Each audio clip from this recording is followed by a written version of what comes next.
boa tarde. Está no ar o RBV News, edição tarde, que leva a você, internauta, os principais fatos do dia em Mato Grosso do Sul, no Brasil e no mundo.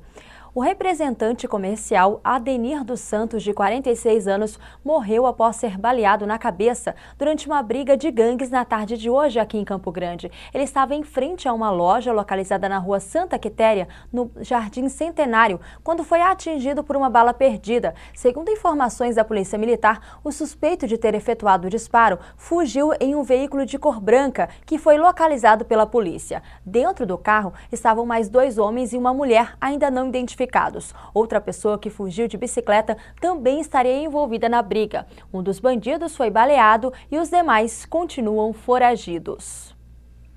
E olha só, a Polícia Militar prendeu 2 suspeitos de participar do roubo e sequestro de um estudante na noite de ontem e do roubo de um casal que estava em um motel aqui em Campo Grande. Esse último caso aconteceu na madrugada desta quarta-feira. Um suspeito ainda está foragido. No roubo ao motel, um jovem que ainda estava no local com a namorada foi ferido com um tiro no braço após reagir ao assalto. Felipe Gomes de 24 anos e um adolescente de 17 anos foram detidos na manhã de hoje na casa de Felipe. Os militares chegaram até os suspeitos após eles esquecerem o celular no motel onde ocorreu o crime. A polícia rastreou uma das ligações feitas para um telefone fixo e identificou o número como sendo de uma casa no centro da cidade, onde os 2 foram presos. Eles foram encaminhados à delegacia especializada de roubos e furtos. Segundo a polícia, o adolescente apreendido tem registro de ocorrências de tráfico de drogas e Felipe por desacato,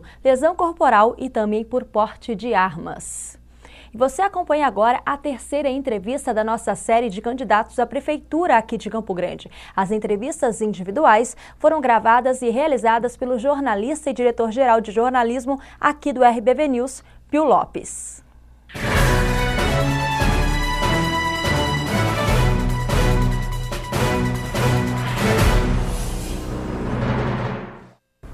Prosseguindo a série de entrevistas que antecede o primeiro debate eleitoral em Campo Grande, o RBV News recebe em seu estúdio hoje o candidato a prefeito da capital, professor Sidney Mello, do PSOL. O primeiro debate deste pleito será realizado por meio de uma parceria entre o RBV News e a TV Imaculada Conceição, no dia 10 de setembro, às 8 horas da noite, no auditório da Anoreg, com exibição ao vivo pelo RBV News TV e pela TV Imaculada, pelo canal 15 da TV Aberta e canal 21 da NET. Todos os candidatos confirmaram a presença no debate. O professor Sidney é historiador e apresenta em seu plano de governo a construção e funcionamento do Hospital Municipal da Criança, além de ações na geração de emprego e renda. E nós vamos discutir mais detalhes da proposta do candidato socialista agora. Primeiro, queria agradecer, professor, a presença do senhor aqui no estúdio do RBV News para essa série de entrevistas que está antecedendo o debate. E a gente elencou aqui temas para discutir com o senhor sobre propostas do seu governo. E a gente começa na área de saúde. Como é que seria esse Hospital Municipal da Criança? Boa tarde, Pio. Em primeiro lugar, eu quero parabenizar a emissora, parabenizar a equipe por essa atitude de incentivo à cidadania, fazendo com que o espaço da comunicação seja democrático para todos os candidatos, e parabenizar vocês pelo programa que tem sido aí um dos instrumentos para a população poder se manifestar. Então. Com relação à saúde, Pio, e essa situação do Hospital Municipal da Criança, eu tenho sido muito perguntado nas reuniões que nós fazemos sobre aquela questão que está no imaginário popular das pessoas. Sidney, nós ouvimos há muito tempo que não existe dinheiro para dar conta de resolver os problemas da saúde.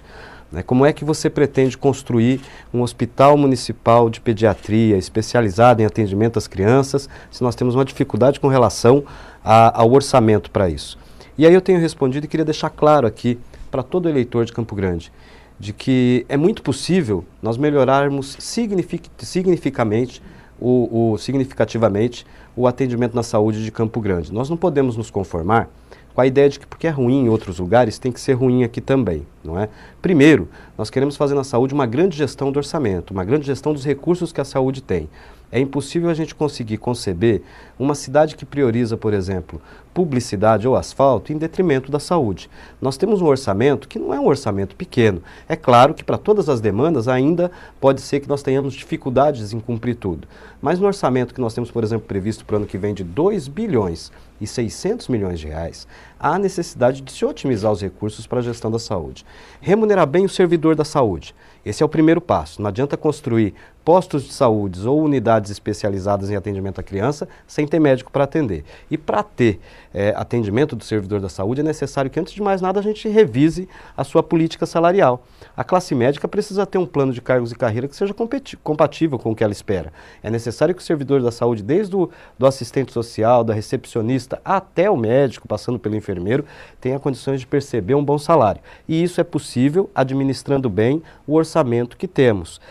E eu volto a insistir que é uma questão de gestão, porque quando a gente percebe, por exemplo, a situação da administração da Santa Casa, quando a administração da Santa Casa passou a ser feita pelo município, nossa dívida triplicou e o atendimento diminuiu. Ou seja, dinheiro para resolver o problema da saúde, há.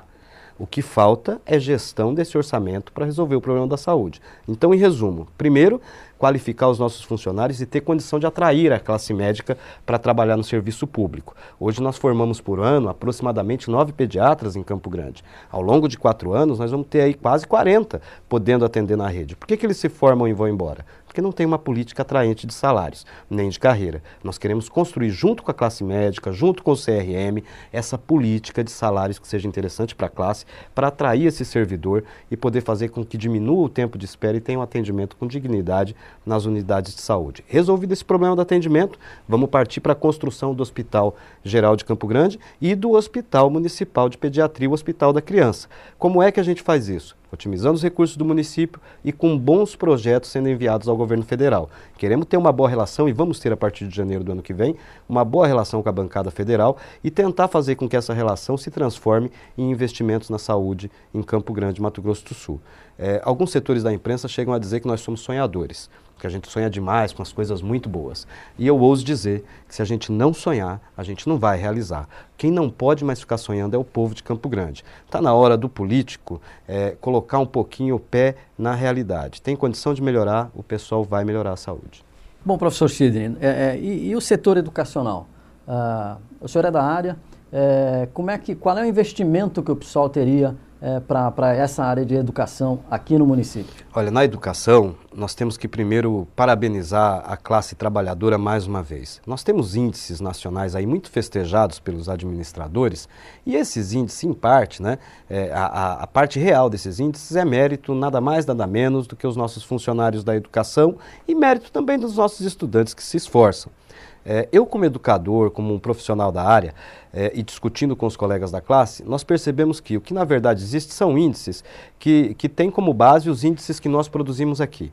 E muitas vezes os índices produzidos aqui em Campo Grande estão distantes da realidade. Hoje nós sabemos que muitos dos nossos jovens estão se formando no 9º ano sem saber ler e escrever corretamente, sem saber efetuar as 4 operações básicas da matemática e conhecimentos gerais também tem bastante dificuldade.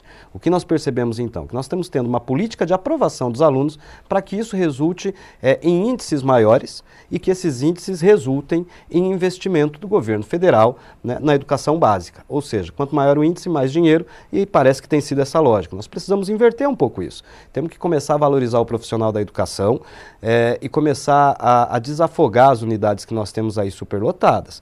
É importante que a gente reveja a situação do conceito de escola de tempo integral. Ela é necessária para toda a população de Campo Grande, mas nós não podemos ter poucas unidades, 1 ou 2 unidades funcionando em tempo integral. Essa política da escola de tempo integral será uma marca da nossa administração. Vamos fazer com que a escola de tempo integral chegue a todos os bairros onde há necessidade. Isso sem contar com a situação do CEINFES. Os CEINFES, as nossas creches municipais, hoje elas não oferecem vagas que suportem a demanda. Portanto, é necessário ampliar esses espaços. Mais uma vez, para e da onde vem dinheiro para tudo isso?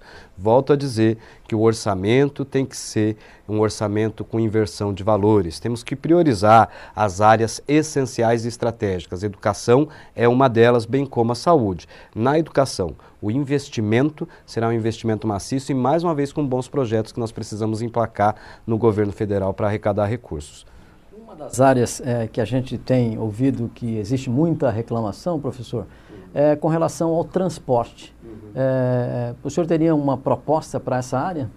O transporte é um outro gargalo da nossa administração. Sem dúvida que o pessoal pensa nisso com muito cuidado. Nós vamos promover dentro do transporte a concorrência, porque você sabe que a partir do momento que tem concorrência, nós temos também a melhoria do oferecimento de serviço e a diminuição do seu custo final, não é? Então, com a implantação da Companhia Municipal de Transporte Coletivo e com o transporte alternativo que nós vamos estudar, com certeza o custo abaixa e a qualidade melhora. Isso sem falar da dignidade que tem que dar para o usuário já lá na ponta, no ponto de ônibus. Ele tem que ter cobertura, tem que ter condição de, minimamente com dignidade, poder esperar o seu transporte coletivo, fato que não acontece hoje nos bairros da nossa capital. E no setor de segurança, como é que o pessoal pretende trabalhar? A segurança, embora seja uma prerrogativa principalmente do Estado, né, primeiramente do Estado, o município tem que ser parceiro sim. Tanto é que para isso nós temos a Guarda Municipal, que hoje está cuidando de coisas, prédios e praças. Nós temos que humanizar a Guarda Municipal, fazer com que ela ajude a cuidar das pessoas. E nesse sentido, cuidando das pessoas, nós esperamos colocar postos avançados da Guarda Municipal nas comunidades mais vulneráveis, para pelo menos proporcionar a sensação de segurança para que o morador possa se dirigir a esses profissionais da segurança em caso de problemas, em caso de necessidades, sabendo que tem ali próximo um ponto do poder público para atendê-lo. A segurança da nossa cidade vai ser tratada com muito carinho, para que ela seja uma segurança para as pessoas e não apenas para os prédios, para as coisas da cidade. Professor, normalmente numa pesquisa em que a população diz o que pretende do prefeito da capital, sempre aparece muito com relação à geração de emprego. Esse é um grande problema que hoje vive a população de uma forma geral. Esse setor de emprego, o pessoal tem uma proposta específica? Temos sim. Entendemos que é um grande problema essa questão da colocação do jovem no mercado de trabalho e do cidadão que já passou dos 40 e precisa se recolocar. Claro que as outras faixas também têm dificuldades, mas nós temos aí, na verdade, hoje, vaga sobrando para mão de obra qualificada de menos. O pessoal vai trabalhar na qualificação profissional, tanto dos seus jovens como dos seus trabalhadores em geral, para que nós possamos recolocar esses homens e mulheres dentro do mercado de trabalho e abrir oportunidade para o jovem para que ele trabalhe. Mas aí vamos perguntar e como é que vai fazer isso, não é? Nós vamos começar a propor incentivos fiscais para as empresas e indústrias que trabalhem, em primeiro lugar, com esses dois setores da faixa etária, com os jovens e com esses outros a partir dos 40 que necessitam da recolocação. Empresas e indústrias que trabalharem com isso vão ser beneficiadas com incentivos fiscais moderados, mas muito significativos. Muito bem, a gente agradece a presença do professor Sidney conosco aqui no RBV News e na TV Imaculada pela entrevista, professor, e boa sorte aí nessa campanha. Pio, eu quero agradecer mais uma vez a vocês e dizer para Campo Grande, é possível sonhar, é possível realizar. Obrigado pela oportunidade da disputa que estão nos dando e obrigado por esse espaço democrático. Você acabou de acompanhar a entrevista do candidato professor Sidney Mello, do PSOL. Essa entrevista será representada amanhã no jornal RBV News, edição manhã, a partir das 11 horas. O convidado de amanhã é o candidato Suel Ferrante, do PSTU. Lembrando que no dia 10 de setembro, às 8 da noite, o RBV News e a TV Imaculada realizam o primeiro debate dessas eleições, com transmissão direta ao vivo da Anoreg, a partir do dia 10 de setembro, às 8 horas da noite.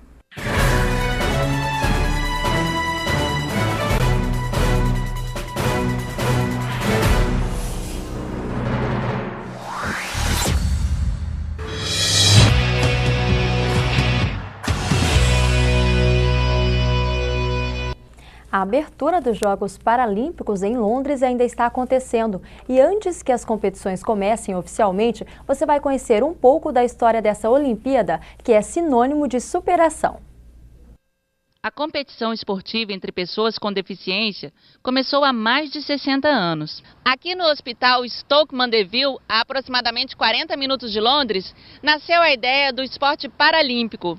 Tudo graças à iniciativa de um médico que inovou ao usar o esporte como meio de reabilitação de ex-combatentes da Segunda Guerra Mundial. Ludwig Guttmann percebeu que boa parte dos pacientes morriam um ano depois de sofrer as lesões. Por causa dos exercícios, as vítimas ganharam um novo ânimo e, o mais importante, passaram a viver mais. Em 1948, o médico organizou uma competição para 16 homens e uma mulher com deficiência. A primeira modalidade foi o tiro com arco. O O esporte para pessoas com deficiência ganhou espaço e, em 1960, ocorreu a primeira Paralimpíada, com a participação de 23 países. Em reconhecimento ao trabalho do neurologista, em 1969, a Rainha Elizabeth II inaugurou o estádio de Stoke Mandeville. Temos muito orgulho das Paralimpíadas terem nascido aqui. Londres 2012 nos deu a oportunidade de contar a história do Dr. Gutmann. E a influência da vila para os Jogos Paralímpicos é tão grande que o mascote da competição deste ano se chama Mandeville. E a tocha paralímpica passou pelos principais pontos turísticos de Londres antes da abertura dos Jogos Paralímpicos.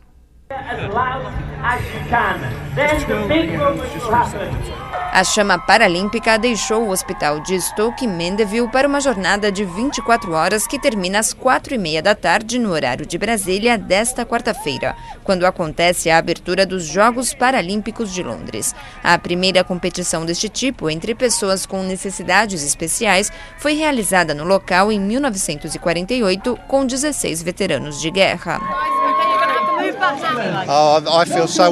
Me sinto muito honrado. Era paciente daqui em 1979, quando Stoke Mandeville me apresentou os esportes com cadeiras de rodas. Costumava jogar basquete ali naquele estádio. Foi uma das coisas que mudou minha vida para melhor. É uma honra estar aqui esta noite. É fabuloso. Estou extremamente orgulhosa por estar aqui no Stoke Mandeville. É simplesmente fantástico essa multidão apoiando o movimento paralímpico. Estar aqui é especial. A chama vai brilhar no Estádio Olímpico de Stratford até 9 de setembro. Os organizadores afirmam que esta vai ser a Paralimpíada mais importante da história. 4.200 atletas de 165 países vão participar. Mais de 2 milhões de ingressos já foram vendidos. A previsão é de uma audiência de 4 bilhões de telespectadores.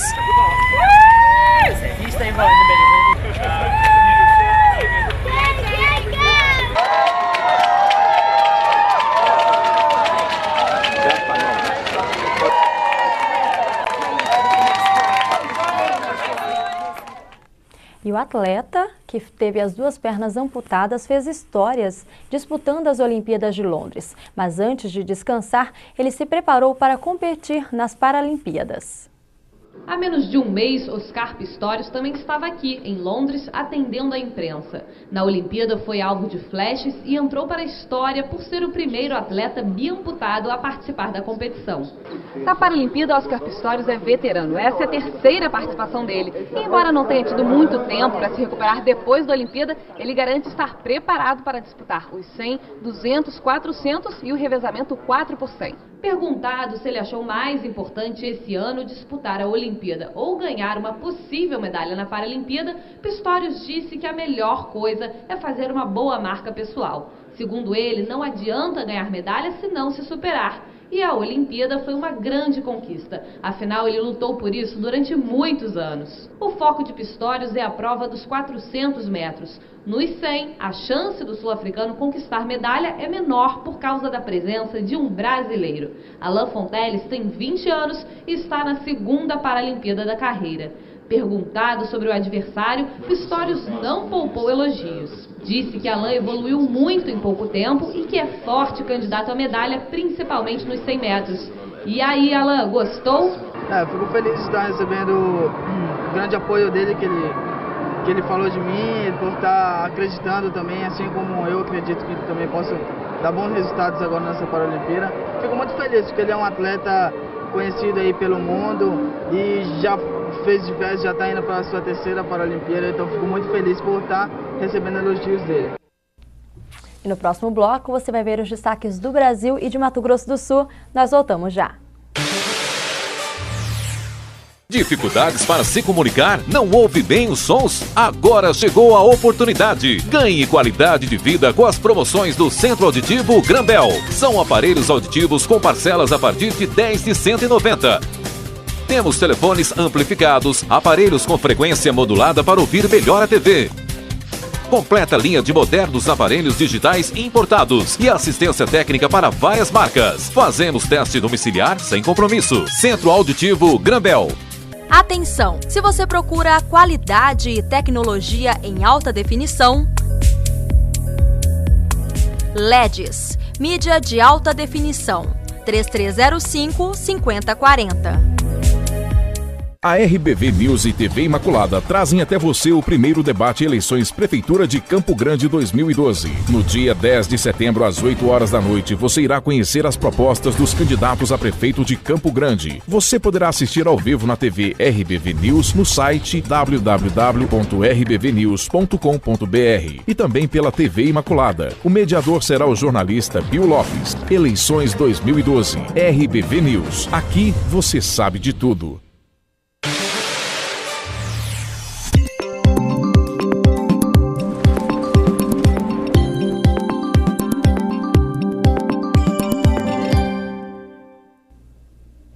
A quinta-feira terá sol entre nuvens em todo o estado. O dia começa com temperaturas amenas, mas ao longo do período voltam a subir, chegando na casa dos 29 graus. Confira a previsão para as 5 capitais amanhã.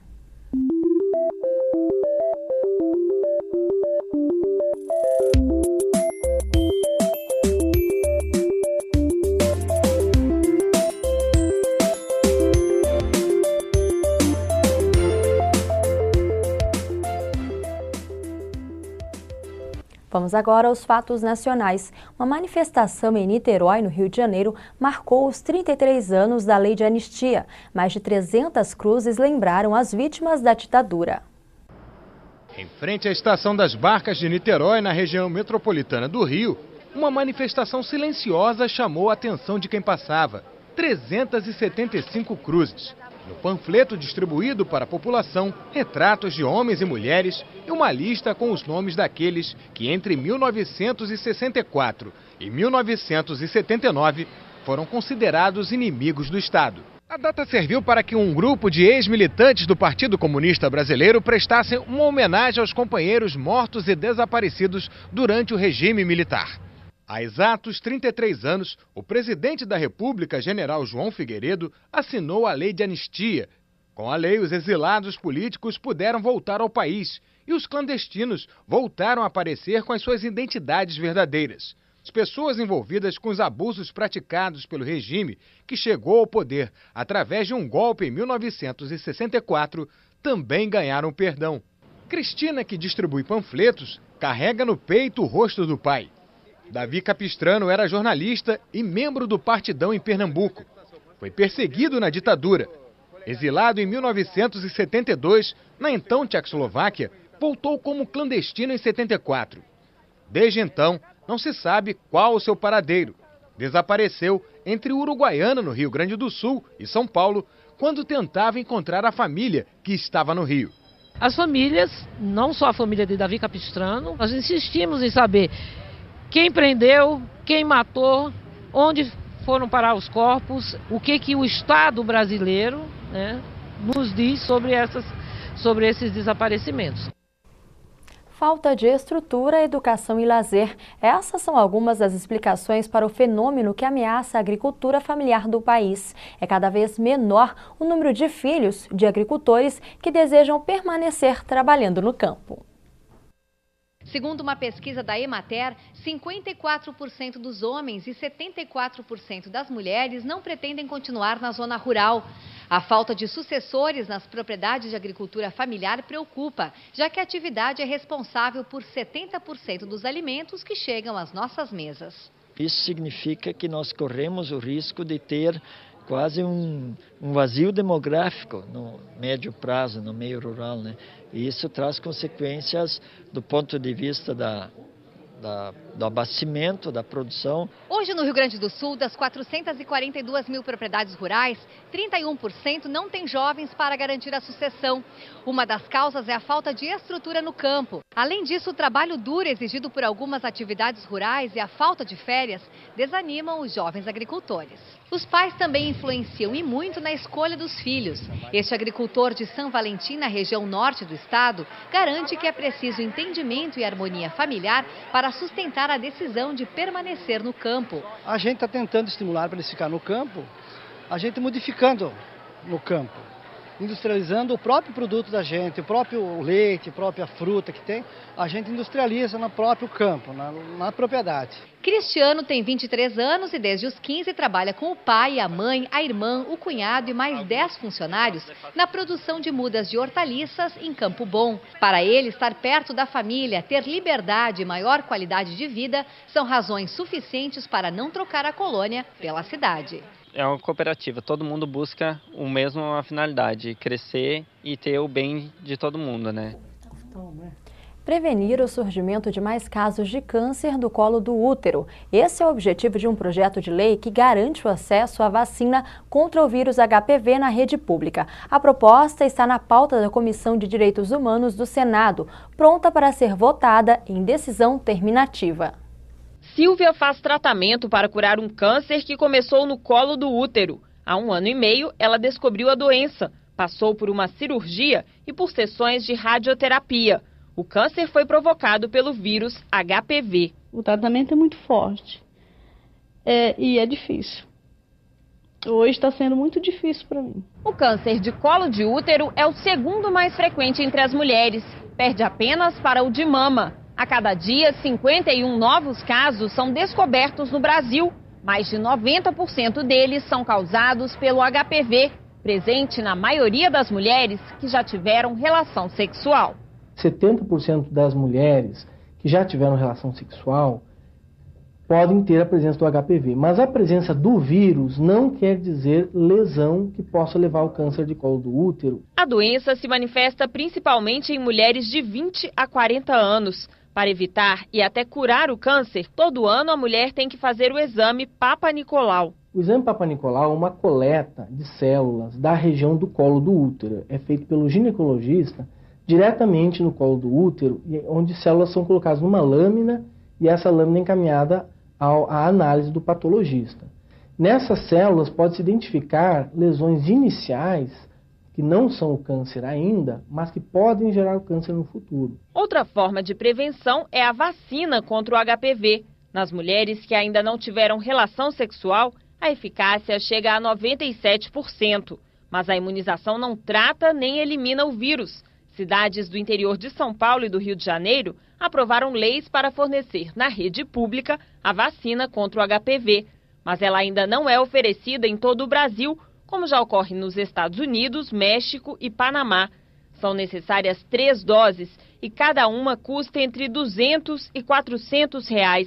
Um projeto de lei do Senado garante a vacinação gratuita de todas as brasileiras de 9 a 40 anos. Todos já desenvolvidos pelo Ministério da Saúde, da Organização Pan-Americana de Saúde, enfim, todos da Sociedade de Ginecologia, todos mostram que a vacina é importante, não há mais dúvida quanto à eficácia da vacina, o problema ainda é o custo. Tem que ter a vacina porque a mortalidade, a incidência de câncer de colo no Brasil é muito alta, então toda e qualquer ação de saúde que venha minorar o problema é interessante e importante. A relatora propôs mudanças no projeto para garantir a vacina primeiro às meninas de 9 a 13 anos. Elas teriam que ser imunizadas em até 2 anos após a lei entrar em vigor. É que às vezes não tem dinheiro para tudo, mas isso daí eu acredito que vale a pena baixar para 9 a 13 para conseguir vacinar todas as meninas do país de 9 a 13. Aí nós teríamos um efeito realmente que nós teríamos resultado fantástico. De acordo com o Ministério da Saúde, vacinar as meninas custaria R$600 milhões no primeiro ano, mais da metade do valor do atual programa de imunização. Enquanto a vacina não chega à rede pública, Silvia economiza para imunizar a filha Vitória, de 11 anos. Esse ano meu projeto é esse. Ela pode começar a vida sexual aos 30, não faz mal, ou 20 ou 18, tanto faz. Mas a vacina tem que ser bem mocinha. Mesmo quem tomou a vacina tem que fazer o exame Papa Nicolau. A vacinação não vem de encontro às políticas de coleta de exame preventivo anual. Essas políticas continuariam funcionando. E em São Paulo, empresários decidiram apostar num hábito, a soneca após o almoço, um espaço reservado para quem gosta de fazer a famosa siesta depois das refeições. Abraão chega para tirar um cochilo. Eu não dormi bem de ontem para hoje. 30 minutos depois, mais disposto, agora é hora de voltar ao trabalho. Estou mais animado, agora eu acho que o dia rende melhor. Esta empresa, aberta há pouco mais de um mês na região da Avenida Paulista, em São Paulo, oferece um espaço para as pessoas tirarem uma soneca a qualquer hora do dia. As amigas Louise e Beatriz souberam da novidade pela internet e, curiosas, foram conhecer o serviço.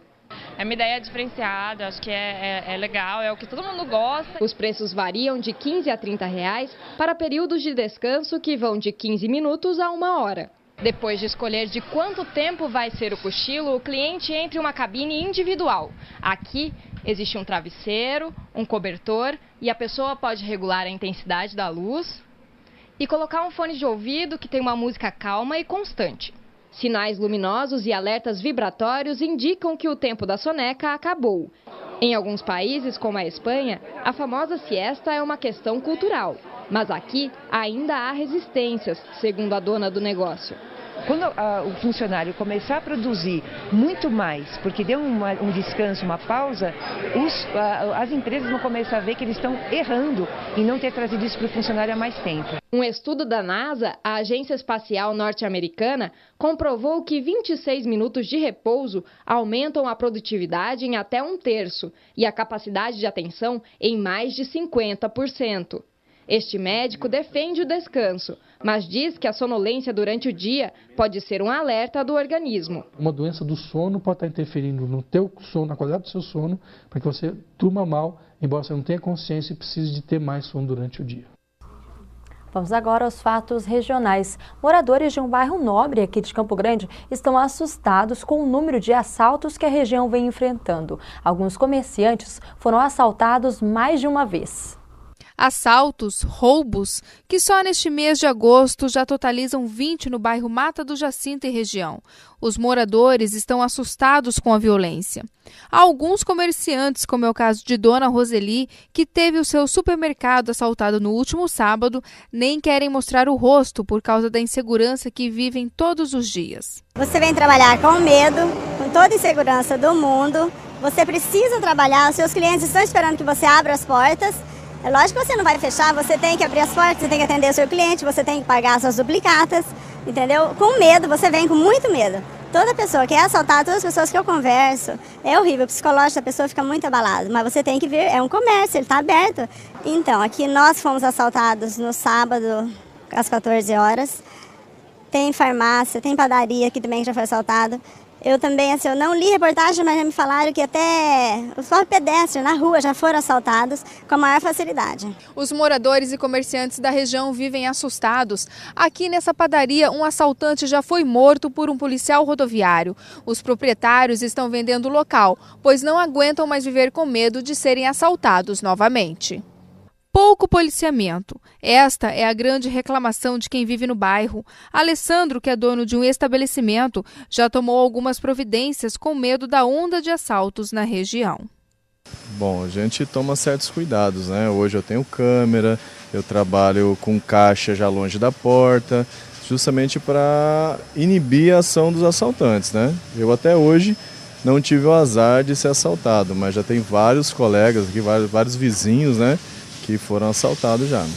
E o que falta aqui na região para coibir esses assaltos? Falta um policiamento mais ostensivo, né? A gente vê pouca viatura parada nas esquinas para cuidar dessa área que é uma área comercial e tem realmente pouquíssima ação assim da polícia, né? De acordo com a Polícia Militar, o policiamento foi intensificado na região. O comandante responsável pelo patrulhamento do bairro, Tenente Coronel Zerlotti, ressaltou que os policiais foram ao supermercado mostrado na matéria para ouvir pessoalmente as reclamações dos funcionários e dos proprietários. A Força Tática também está colaborando com a ronda. E quem já foi fumante sabe, deixar o vício é uma tarefa árdua. Muitas vezes acontecem recaídas que acabam dificultando mais a decisão, mas com o apoio de profissionais e muita determinação, é possível sim passar a condição para ex-fumante. Aqui está, por ter seu certificado, por você ficar 1 ano sem fumar, tá bom? Espero continuar, né? Agora você pode mostrar. Um abraço, gente. Palmas pra ela! Essas são pessoas que têm o desejo de parar de fumar, mas não conseguem sozinhas. Neste grupo de apoio, elas recebem orientação e acompanhamento durante 1 ano e, no final, um certificado. E a Tabita tem uma história muito interessante para contar para nós. Já faz 1 ano que você está livre do cigarro, inclusive neste grupo aqui já recebeu alta, é isso, Tabita? Conta um pouco da sua história para nós. Então, há 1 ano atrás, né, eu comecei o grupo, porque eu sou diabética já há 17 anos e estou com complicações, né? E a minha médica pediu para que eu parasse de fumar, para não agravar mais ainda a complicação do diabetes, né? Foi então que eu resolvi procurar ajuda. Nas 4 primeiras semanas, a psicóloga distribui cartilhas como material de apoio durante a orientação. Além disso, os participantes contam com o auxílio de médico e assistentes sociais. Aqui ele chegando, ele é feito a entrevista, que é uma avaliação clínica, e é encaminhado para os grupos, que tem de manhã, à tarde e à noite. A média de idade dos brasileiros que começam a fumar fica entre os 15 e 17 anos. Das 4.000 substâncias compostas no cigarro, a nicotina é a principal causadora de dependência. O cigarro contribui com 52 doenças diagnosticadas por evidências clínicas. Os cânceres e os problemas pulmonares são os mais frequentes. Até o fumante passivo, aquele que não fuma diretamente o cigarro, está exposto a elas. Então, os filhos de asmáticos que fumam, as crianças vão ter mais crises de alergia. Tem um problema de saúde pública muito interessante, muito importante, que a gente tem que ajudar essas pessoas a abandonarem o tabagismo. Samira começou a fumar por curiosidade. Fumou por 15 anos. Decidiu parar sozinha. Aos 9 anos sem cigarro, define o que isso significa. E representa a minha saúde, de volta. Antes eu era bem mais cansada, mal caminhava, a gente sente no dia a dia um certo cansaço, a respiração fica sempre ofegante, sempre ruim, desconfortável. Hoje não, hoje eu posso caminhar, andar por horas e horas, não me canso mais de como eu me cansava antigamente, como era antes. O RBV News edição tarde termina aqui, mas informações amanhã a partir das 11 da manhã. Boa noite.